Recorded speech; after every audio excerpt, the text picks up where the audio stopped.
بسم الله الرحمن الرحيم والصلاة والسلام على أشرف المرسلين سيدنا محمد الصادق الأمين. Good morning, my students. I hope you are doing well. I think today is the beginning of week 13. No, it's the penultimate, I would say, or the one before the penultimate. Just to get organized, today we are going to be a little bit subversive. I'm not going to start my lecture, but like the students will start the presentation, because Aya is worried I'm going to damage her presentation when I give the lecture first. So we'll see. I'll give my lecture or my explanation, my discussion after her presentation. But as usual, we want to start with listening to a report. And I see like 2 or 3 students are vying to read. Okay, the presenter is going to be excluded. Sarah is invited to come here, and we'll think who's coming next. Okay, good morning. It is a reflected report actually, and let's start. Back again to the narratives after the narrative captivity of Mary Rowlandson. Douglas's narrative is talking about slavery in the first stage. It gives some detailed tactics of slaveholders, that is, they control their identity, minds, and past to be able to control their future as well. The interesting about the narrative that it uses 2 voices to tell about the state of those slaves and the inhumane tactics of those slaveholders. The first is the I narrator, is that the voice of Douglas as a slave and still suffering from the bad treatment of the slaveholders, as found in the secondary title as an American slave. And the other voice is the voice of a free Douglas who got emancipated, as seen in the last part of the title written by himself. Douglas, the free writer. It is significant how he expressed his experience as a slave and criticized the slaveholders from the point of view of a free writer. A smart way of Douglas, how he engages those 2 narrators in a way that prevents readers from the state of confusion. I think, as well as this narrative is an autobiographical document that narrates the experience of Douglas himself as a slave. It is also can be considered as a file that reveals the psychological insights into the master-slave relationship. I feel that this narrative can be considered as a rebellious document, since it reveals these all things about the slaveholders and gives a life experience of one of these Africans who educated himself by himself and emancipated himself from the cage of the whites who keep them ignorant from knowing their identity, birthday dates, and any other knowledge. Our rebellious writer has enough self-reliance and self-sufficiency to learn how to read and how to write. Since this piece uses the white and black terms, the theme of racism is directly discussed.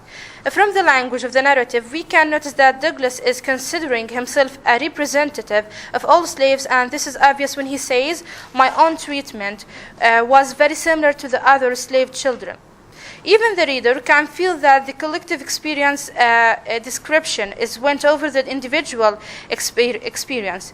When he says, "I had no bed, I would sleep on the cold," I feel that this description is like a link between Douglas's individual experience and other slaves, males, females, married and singles, old and young experiences.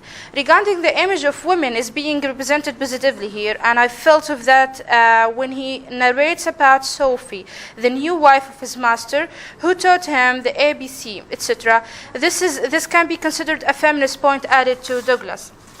Regarding the language of narrating the ABC is totally creative. I think he intended to write them in this way and in this stage of his life for 2 main reasons. First, to tell that freedom is cannot be gained in a day or a night. It is a step-by-step end and needs some efforts to be reached. He listed the first letters of the alphabets to tell that he's not totally free. His freedom is incomplete, still in the first stages of liberty, because his brothers are still slaves also. However, he capitalized them to let the reader recognize the significance of freedom and meaningful and deserves his efforts to reach. The shifting from one stage to another, from one master to another, reveals the instability of a slave's life. That is, Douglas began his life in the plantation, to half-olds, the ship carpenter, and so on. Then he was, at the end, he was sent to Haf's brother, which he was hired out to Edward Covey, who was a Methodist with a reputation for breaking recalcitrant slaves to be broken, and he stated that he witnessed a difficult year and ended it with William Freeland, who is a landowner.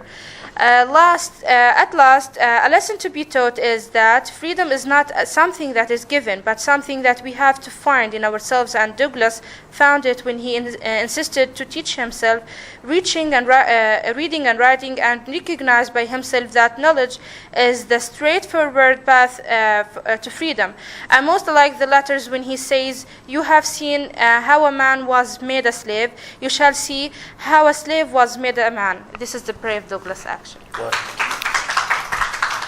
Thank you very much for this lengthy, report. In fact, it's not a report; it's a reflection. So this means you have to write another reflection because, this is a report. Okay, so I expect another reflection. Hold on, I like this reflection because it came, over many important points, but in brief. So each point deserves meticulous attention. Each point could be an exam question, like the theme of education, the symbolism, the feminist theme, the instability of, the slavery institution, the emancipation itself, the abolitionists, the solidarity, the, self-reliance, etc. So she came over many themes, and also she talked at the beginning about the genre itself, because here we have an autobiography, and at the same time it is a slave narrative. And, and this narrative, because he was talking about his actual experience, and his autobiography. So the challenge is like how he made it into, a fictional work of art, and this is again could be an exam question. To what extent do you think this is a work of fiction?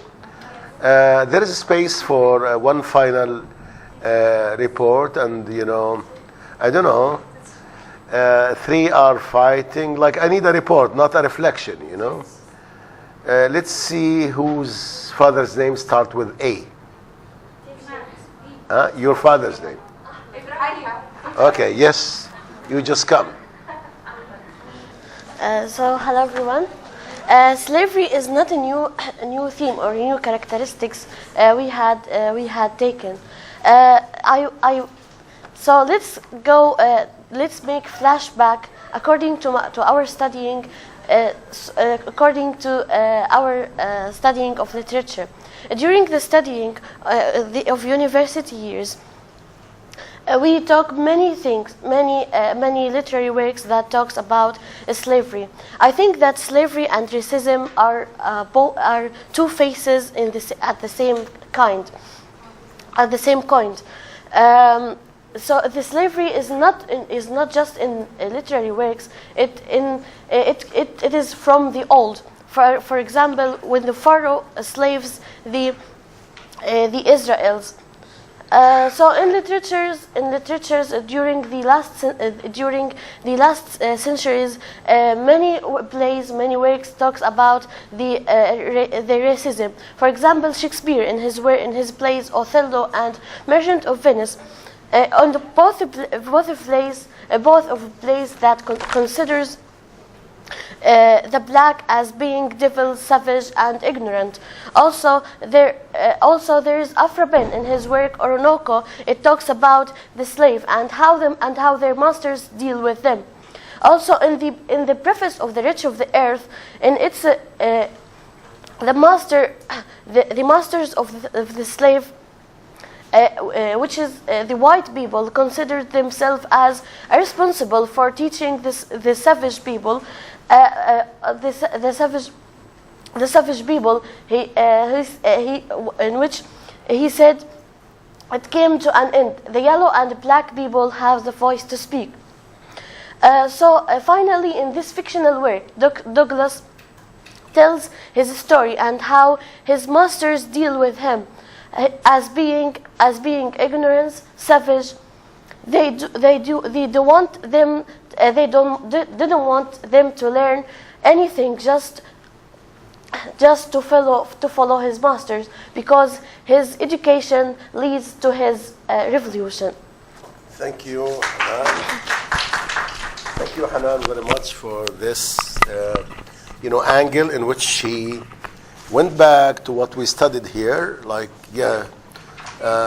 part of the course, was about like racism, because we feel that we are also discriminated. We are the indigenous people. We are being discriminated against.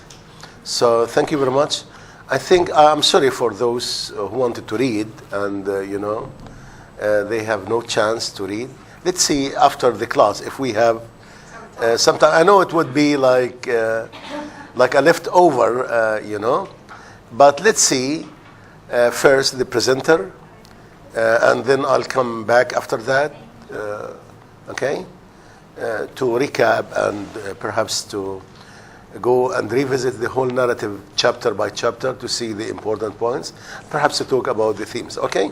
You are invited to come here. Okay, good morning. I'm Aya. Then I'm going to present Frederick Douglass again, but I'm not going to mention what my colleagues mentioned last time.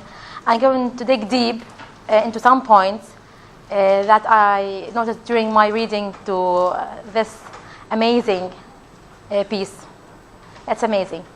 And in my presentation too, I'm going to mention another work that was written in the same time in 1853 that's regarding the same topic about slavery. It's 12 Years a Slave by a man named Solomon Northup. It is quite the same and different at the same time. It's the same that it talked about slavery. And it is written by the same man who was a slave, Solomon Northup, and it is different because Solomon Northup was not born as a slave like our writer Frederick. He was born as a free man. Then he was captive in 1841 and was a slave for 12 years, and then gained his freedom again after 12 years in 1853 and wrote his narrative in 1 year after that in 1854. So I'm not going to talk much about the book. I'm going to show you a video. Yes, it's the movie. Yeah. Is it the same movie at 12 Years Slave?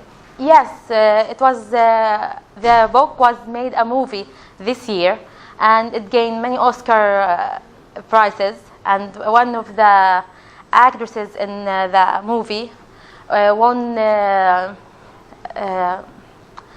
assistant. The assistant. Yeah, and she was like the first time to act ever. It was amazing movie. And for those who don't want to read and don't enjoy reading, they can watch the movie because the movie is the same as the book. It's just exactly the same with some slight differences that doesn't affect the whole plot. So let's begin. As I told you, I'm going to show you a video that talks about the 12 Years a Slave. I want to ask you what part of the country you come from. I originate from Canada. I guess where that is. Well, I know where Canada is. I've been there myself. No travel for a slave. Solomon Northup is an expert player on the violin. I was born a free man. Lived with my family in New York. Been good for them until the day I was deceived. To Solomon. Kidnapped. Sold into slavery.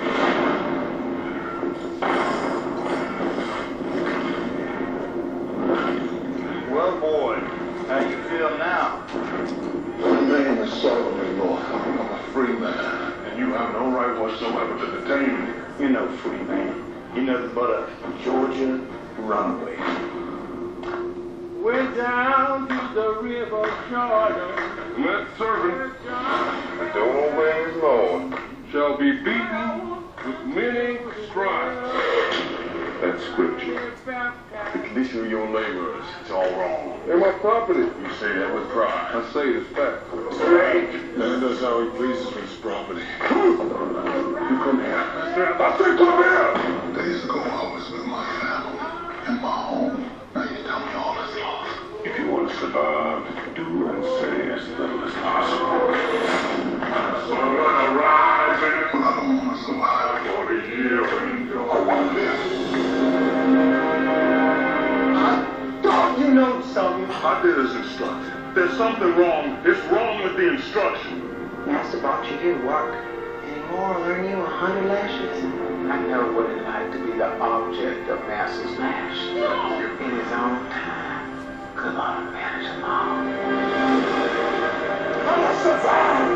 I will not fall into despair. I will keep myself hardy till freedom is opportune.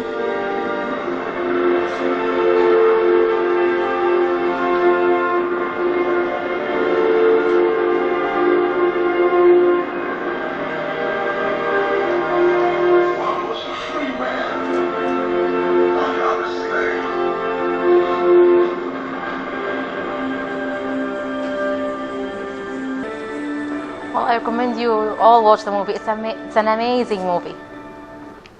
So, let's continue. Now, regarding Frederick Douglass, as you saw in the video, 12 Years a Slave talks about the same topics that Frederick talked about, like the same thing about the slaveholders, about how they torture female slaves, how they torture male slaves. The plantation in the movie, it's a cotton plantation. It's the same thing, how is the torture.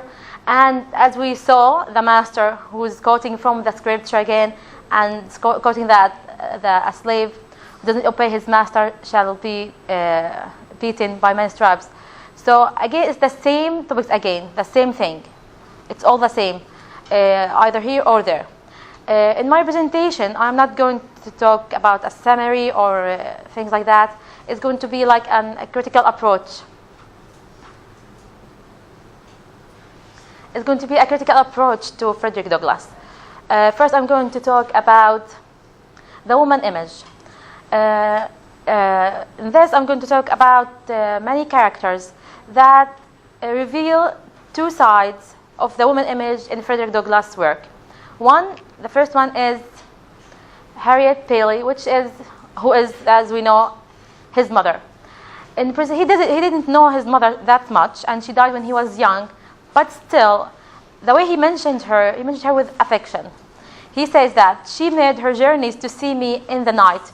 She walked like a very, very long journey after a hard work at that day to come and see him. This image of a woman, of a mother, whose her affection and her love toward her son was overwhelming. That she sustained this pain and this effort to walk this a very, very, very long distance after working to see her son. It was an amazing image of a very fighting and a very brave woman who traveled at night to see her son. On the opposite direction, we have Mrs. Auld, the one who taught Frederick Douglass how to read, and it might be like the only good thing that she done. At the first of the narration, he says that he described her as a tender-hearted woman, and kind and beautiful, and she treated me as a human being should be treated. Then, after her husband gave her direction, she completely changed, and then he described her as demonic. So this image, and maybe that Mrs. Auld and Douglass they are the only two characters who are dynamic characters who change from the first to the second, who encounter some changes in their character.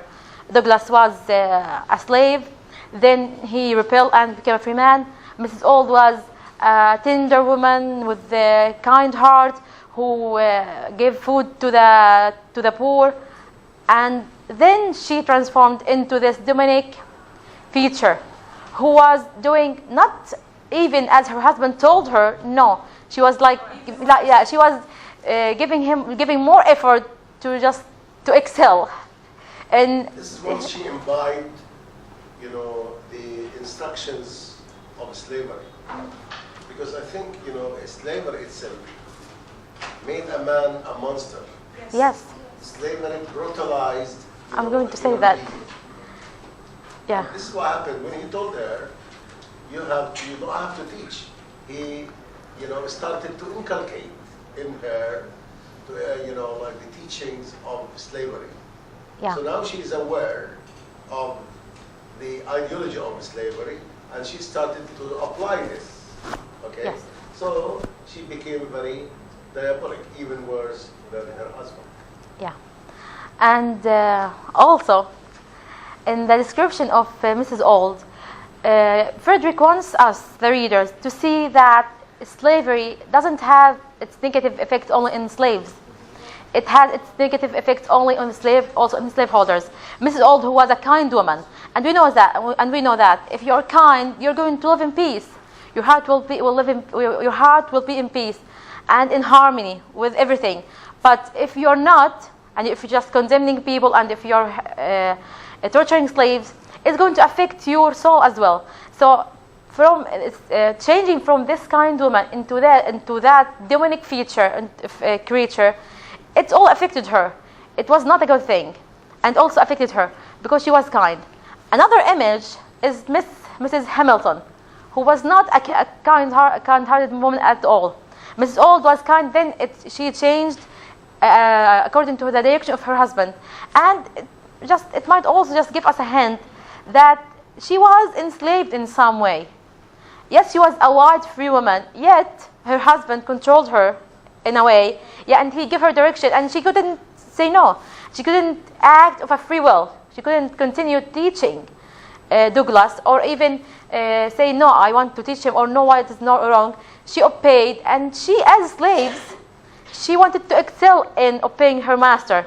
So it's just like a slavery, but in another aspect. Mrs. Hamilton, on the other hand, was like a demon in herself. She was not a good woman at all. And maybe it is just like frightening to see that we always see that women are the source of happiness, of kindness, of love. Wherever we read, when we see like an evil woman character, just like it's not appealing.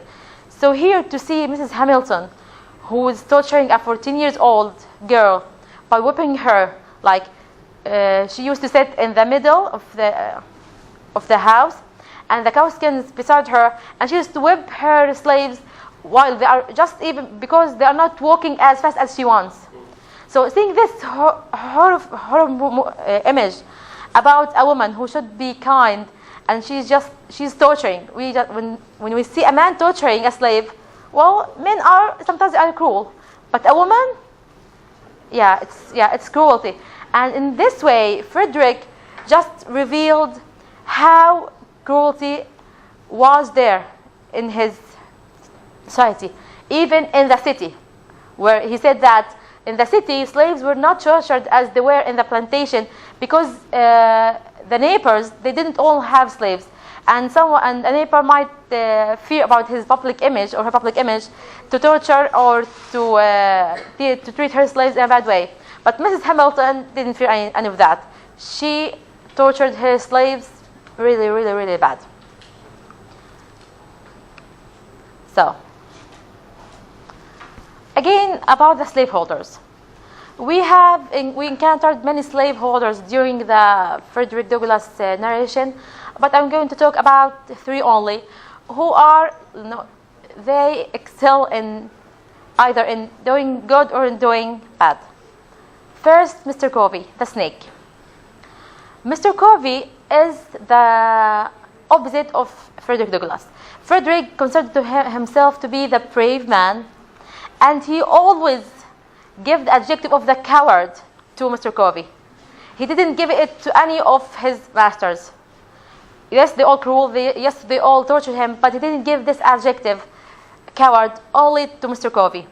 He wants us, the readers, to know that it's not an act of bravery to torture a slave or to hit them. It's an act of a coward man. And also when Covey was fighting with Frederick, when he couldn't handle him, he asked another slave to come and help him. He asked another slave, Pell, to come and help him in beating Douglas. He was a coward man. He was not a man of bravery or a man of action. And he didn't, because he didn't have this bravery and this power, he used sneak techniques to control his slaves. He used to sneak under the corn and to crawl with his on his hands and on his legs and on his knees, and then surprise them in the cornfield, only to let them always feel that they are always watched, to make them not lazy. And so they called him the snake. The snake also is another adjective that it is always related to the devil, as we know. And the devil was a snake in Eden, and he let Adam and Eve eat the forbidden fruit was the snake. So again, giving Mr. Covey and describe him as a snake, another reference to religion, as he is the devil himself, Mr. Covey. Again, another master who was cruel enough is Half-Old, who told his wife, if you give a nigger an inch, he will take a nail.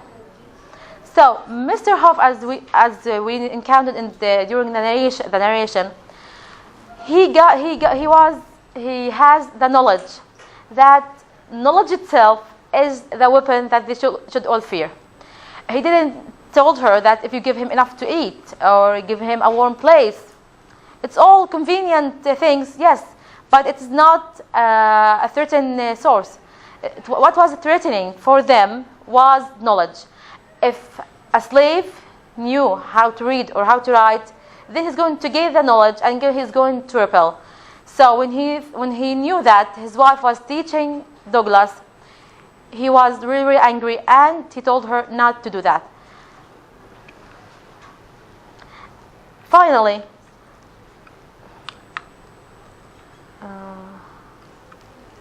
okay. Sorry. It's just, I hate this thing.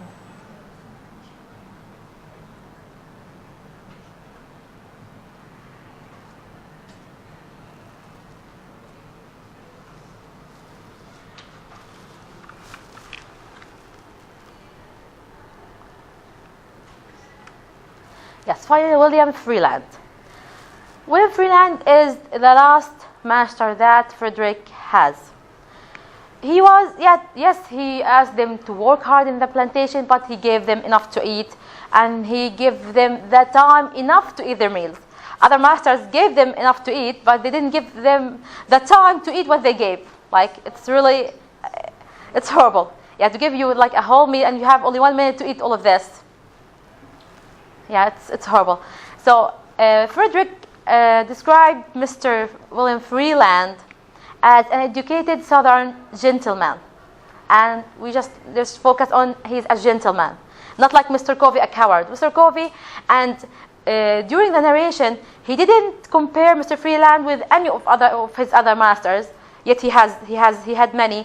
He compared him with Mr. Covey because both of them was like the opposites.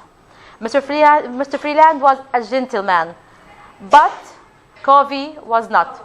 He was mean. There was a kind of inconsistency, among these slaveholders, and this is one of the symbolic gestures in the whole narrative. Like, what is Douglas trying to show that the whole institution of slavery is going to fall apart. Yes. There is a dilapidating system because these people do not know, like everybody is following a different strategy. And at the end they are going to forget the whole strategy. Okay? Yeah. Okay, so Mr. Freeland was good with his slaves. Yet he was a slaveholder, yes, but at least he treated them well. Okay, the land of the free, America. From the description of America as the land of the free, a person should expect that he is going to be a free in the land of the free. But it's ironical that the land of the free was not free at all. That was in the past. Yeah, in the past, yeah, and now, if we just from aspect, they are slaving people, but in some other aspect. It's not just all about torturing or whipping them. It's about enslaving their minds and their their cultures and the way of life. We cannot claim this generally. You have to prove that. Yeah, it's not. Yeah, we can prove that, but it is not the place or the time. So, in the Constitution of America back then, slaves are 3/5 of a person. It's just they're not a person. They are 3/5 of a person. They are less than a human being, and it was in the land of the free when they first came to America in the 1770s, and they were fighting to gain their freedom. Yet, when they made their constitution, they said that a slave is a 3/5 of a person. And they fought in the Civil War. They were like soldiers. They were helping. Yes. But still, they are 3/5 of a person. Rights. They didn't give them rights. And some of them decided to go back home to Africa, and they went, to Liberia. Like Liberia is a place of those returned, slaves who said it is better to suffer at home than to suffer here, so they decided to go back to Africa. During the narration, Frederick says, "Give me my liberty or give me death." Yeah, those who read deeply. This saying was said by a famous character in America. His name was Patrick Henry. He's like a hero. He's an American hero. He's the governor of Virginia. He fought for the freedom, and he said this quotation, "Give me my freedom, my liberty, or give me death." And it's ironical that Frederick take this saying and say it on his behalf on the narration, while it was said by another man who was considered as an American hero. He wanted us, the readers back then, to know that it is not Patrick Henry who was a hero. It was Frederick Douglass who fought for his freedom. It is ironical too that Patrick Henry, who fought for freedom and who fought against the Constitution of America back then, and he was the governor of Virginia, he had hundreds of slaves in his plantation. So he was fighting for freedom and saying all these fancy words about freedom and liberty and fighting and against the Constitution, yet he had slaves in his plantation and he'd do anything. So Frederick took this quotation and said it during his narration to say that it's all a hypocrisy. It's all lying. Yeah, the white men back then was saying these fancy words as religious people are going to say next, and yet they owned slaves. Okay. Religion. Through the narration, there was many references to religion, either by Douglass or by his masters. Yet that mistress and her husband, they were praying to God would bless them during the narration. They didn't give enough food to their slaves, and yet they got the nerve to sit between the hands of God and pray for God to bless them and to bless their souls. It is, as I said, it's hypocrisy. And found religious sanction in his cruelty. With him, he was not religious at all. He went to a conference, and then he converted and came back, and he found sanction in his religious belief. He used to quote from the scripture, from the Bible, "He that knoweth his master's will and does it not shall be beaten with many stripes." Again, they are gives suffocation to their cruel and to their torture to their slaves. Again, it is hypocrisy. And Douglas back then was like condemned because people thought that he's condemning religion. But he gave like a whole appendix to say that he was not condemning religion itself. He was condemning hypocrisy for people who are saying, that we are torturing you according to the Bible. We are dealing with you like God told us to say. How go to today? The Bible. It's very interesting here to look at the word found religious sanction. What does mean sanction? Because Like- sanction is a polysyllabic word which gives two contradictory meanings. It gives like sanction, like to stop to an obstacle, and sanction means to allow. But Yeah. here, found religious sanction, allowance. Yeah, because and excuse, yeah. It means permanent. I'm not bad. Religion give me the tool to do this. Okay. Yeah, that's it. I hope that you enjoy it. Thank you. Thank you, Aya, for this interesting presentation. I would like, to say that, okay, you came upon many, themes, and you did it very well by comparing and contrasting with other, slave narrative. Now I need you to work with me a little bit.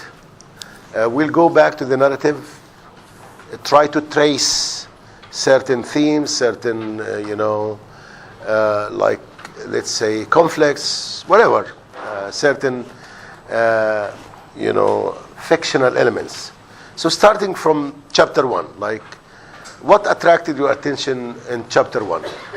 Yes, please. Her mother and how her mother came to life, and she lived before slavery.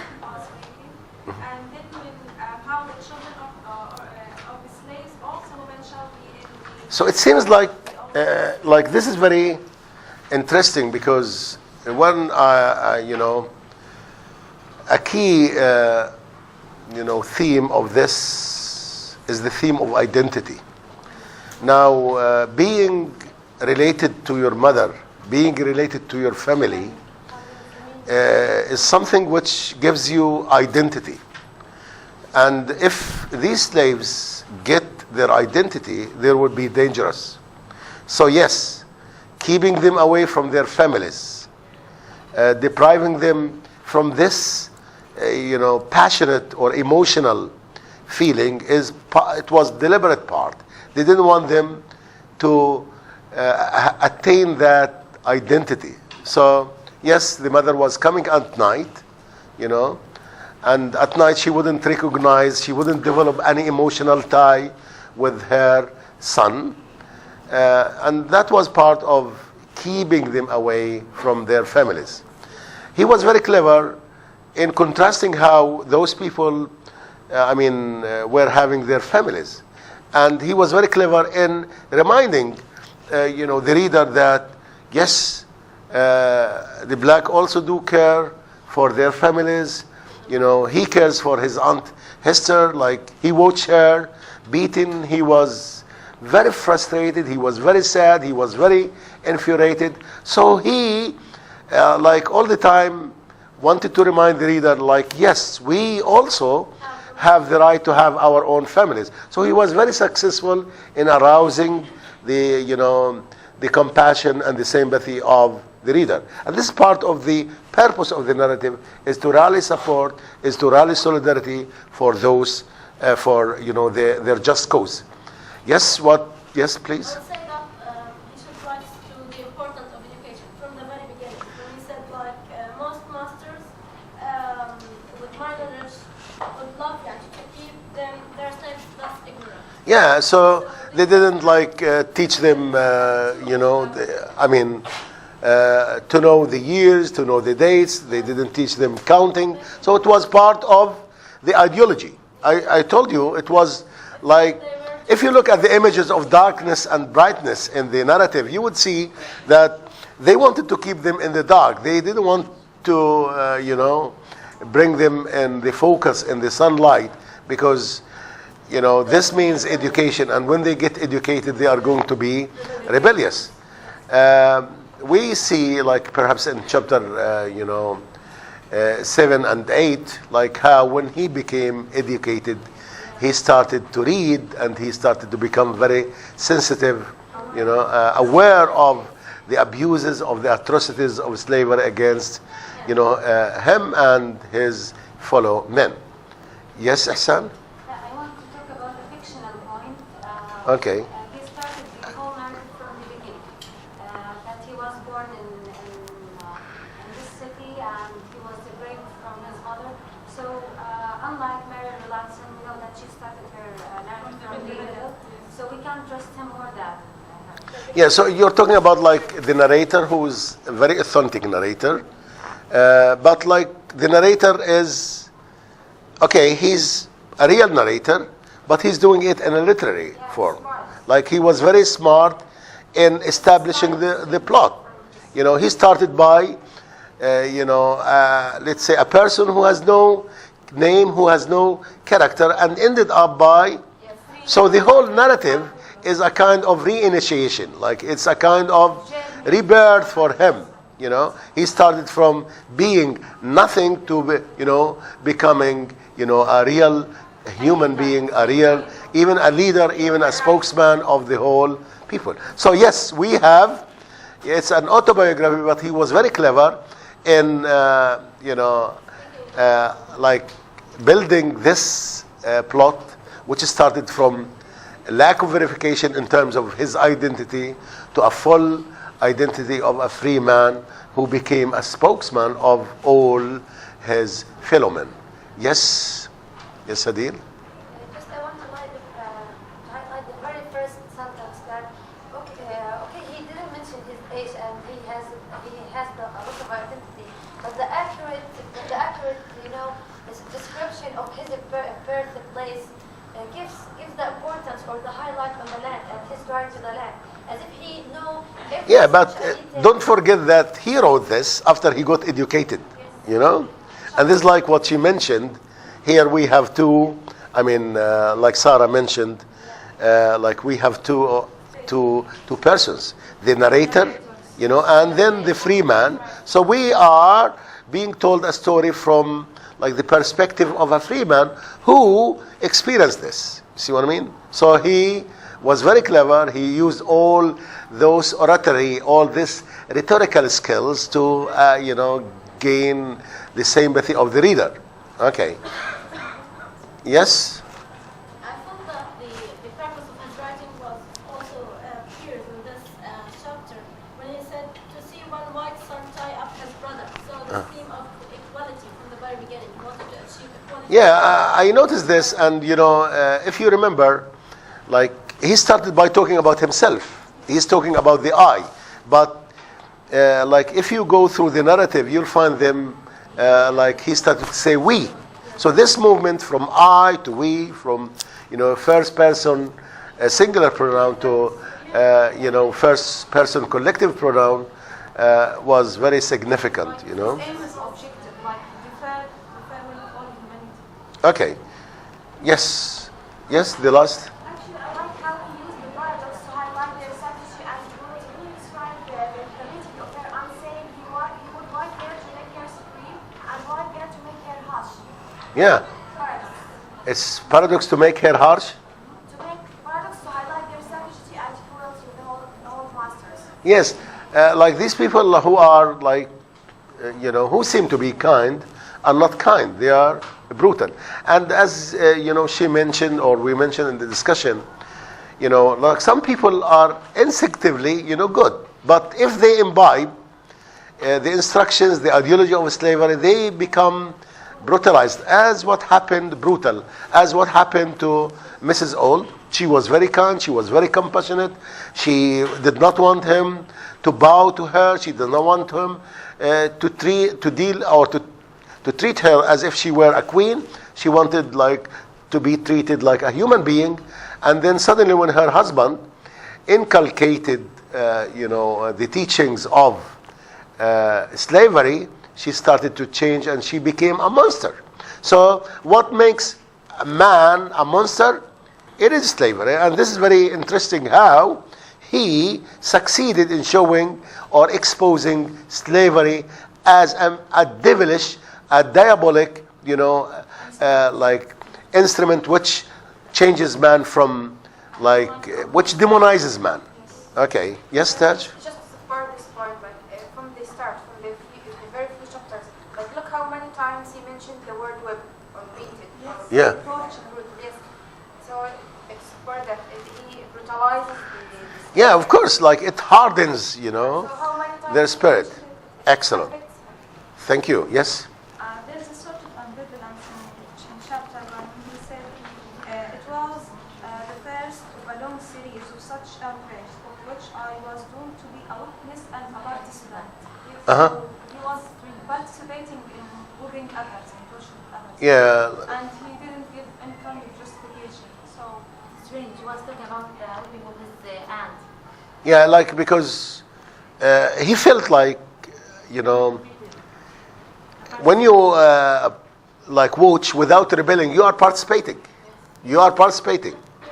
See what I mean? Like he blamed himself. Like he felt guilty that when his aunt was being punished, he was unable to do anything. He felt guilty. He thought that he was participating in the whipping. Okay, good. So let's move. I know each chapter, but as you see, the first chapter sets up the scene, establishes the whole narrative by, talking about himself, talking about his family. But it's very interesting, in this chapter, he talks about, interbreeding, or how his father might be, the master. And the irony, as we said, those mulattoes, what's meaning mulattoes? Those who are the sons of white and black, and most of the time the white masters was raping those slave women, and they wanted to have more children, and they want to satisfy their needs. So those people were treated badly, even their treatment. Why? Because they were slaves, and the the wives would treat them. Why? Because it's the fruit of the sin. It's their husband, So those were treated worse than the real slaves. Okay, good. What about chapter 2?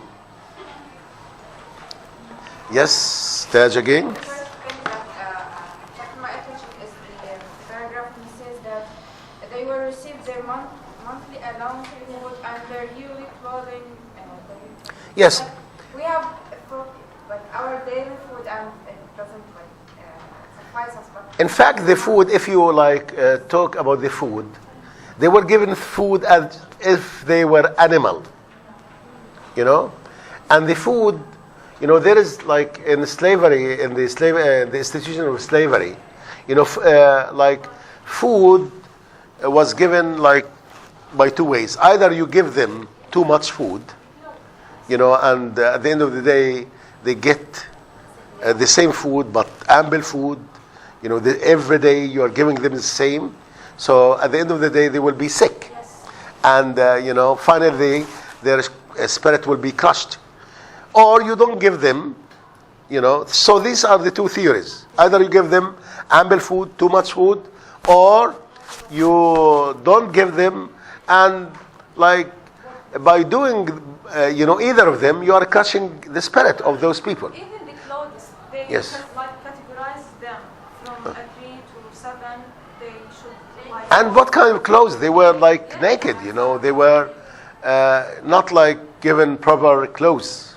So, yes. and the food they give to them, not only for them, not for their children. So that food for them and for children, if they have. Yes, and it's the same food which was given for the animals, the corn and, stuff like this. Okay, what else? Yes, agreed.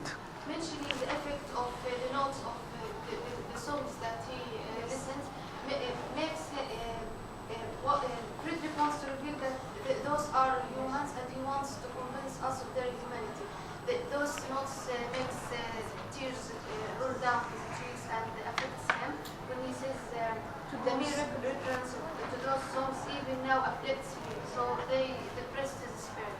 Yeah, of course. Yes. There's here when he was saying the reflection about the new overseer, Mr. Severe. Mr. Severe, yeah. By Mr. Hopkins. And he was saying that Mr. Hopkins, he wept, but seemed to take no pleasure in it. And the slaves called him a good overseer. So it's very ironical. He whipped them, but the fact that he didn't enjoy So he doesn't have the experience. You should, in order to be a good, slave holder or overseer, you should be good at whipping. You should be sadistic. You should enjoy what you are going to doing. Being sadist, like you enjoy the pain of the other people. So yes, Mr. Severe was the proper overseer, the proper, man who would crush the spirit, because crushing the spirit was something intentional. Crushing the spirit, beating them, crushing their spirit, like to keep them all, to subjugate them, to keep them, like think of themselves as mean, as they are good for nothing. You see what I mean? Okay, good. I think in this chapter he talks much about the great, house. The great house, and how everybody wanted to be in that house better than in the plantation, because in the plantation there was much whipping. In chapter 3, we have He talks again about Mr. Colonel, the first month. old. And he said when he spoke, all the slaves must listen, tremble, and understand. Yes. He's like a minister when he's talking to them. Yes, like this family, is very rich family. They have a lot of slaves. They have, Antony's, I think, they have a large garden. And if you look at this garden, it is like the Garden of Eden. And they were very concerned about it. It's surrounded by tar.